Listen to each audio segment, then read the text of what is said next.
Welcome alpha. கர்த்தராகிய இயேசு கிறிஸ்துவின் நாமத்தினாலே உங்களை வாழ்த்துகிறேன். உபாகமம் 28 அதிகாரம் 12வது வசனம். ஏற்ற காலத்திலே உங்கள் தேசத்தில் மழை பெய்யும். இது சீசன் ரெயின். இப்போ நம்ம ஊரில் இப்போ ஜூன் மாதம் வந்த உடனே மே மாதம் எண்டில் இதில் ஏப்ரல் ஷவர்ஸ்க்கு அப்புறம் நேரம் கொஞ்ச நாள் காஞ்சி இருக்கும். அதுக்கப்புறம் ஜூன் வந்த உடனே மழை பெய்ய தொடங்கும்.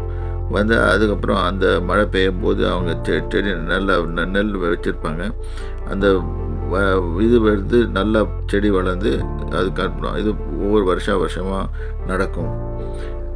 ஆனால் அதே மாதிரி இது வந்து சீசன். இது வானத்தை பார்த்த, நம்ம ஊரில் என்ன சொல்லுவாங்க, வானம் பார்த்த பூமி அப்படின்வாங்க.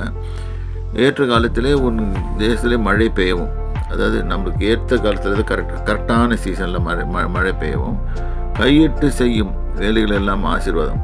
நம்ம ஒரு கையை எடுத்து வச்சா இப்போ கூட எந்த இடத்துல வேலை செய்தாலும் சரி, whether you work in IT company or engineering company, whatever is there, whatever you touch, it will prosper. அதாவது கையிட்டு உனக்கு கர்த்தர் நோடு இருந்தார்னா நீ செய்கிற வேலையெல்லாம் உனக்கு ஆசீர்வதிக்கவும் அவர் தனக்கு கர்த்தர் உனக்கு தமது நல்ல பொக்கிஷசாலையாக வானத்தை திறப்பார். மேலே பொக்கிஷசாலை இருக்குது.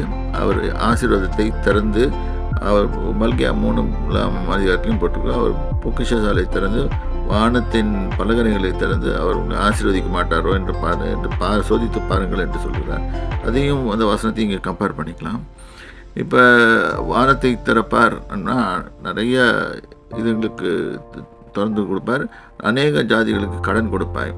இது நீ கடன் கொடுப்ப, ஆனால் கடன் வாங்கக்கூடாது. இன்றைக்கி உலகத்தில் இருக்கிற காரியங்கள் எல்லாம் கெட்ட காரியம் என்னன்னு கேட்டிங்கன்னா கடன் வாங்குதல். அவருக்கு இப்போ பேட்டர்னாக மார்க்கெட்டிங் ஸ்ட்ராட்டஜி எல்லாம் போட்டு எல்லோரையும் கடன் வாங்க வச்சுருவாங்க. அப்படியே அட்ராக்ட் பண்ணி அது கடைசியில் இஎம்ஐ சிஸ்டம்ஸ்லேயும் கொண்டு வந்து வச்சு கடைசியில் எல்லோரையும் கடன்காரங்களாக்கி விட்ருவாங்க. கடைசியில் அவங்களுக்கு இப்போ ஒன்றும் பண்ண முடியாது. அந்த மாதிரி அவங்களுக்கு கடனுக்கு நேராக தள்ளி விட்ருவாங்க. இது கர்த்தரால் வருகிற காரியம் அல்ல இது. ஆகவே நீங்கள் நல்லா இருக்கணும்னு தான் நாங்கள் விரும்புகிறோம். கர்த்தர் உங்களை ஆசீர்வதிப்பாராக. கர்த்தருடைய நாமத்துக்கு சொல்லுங்கள்.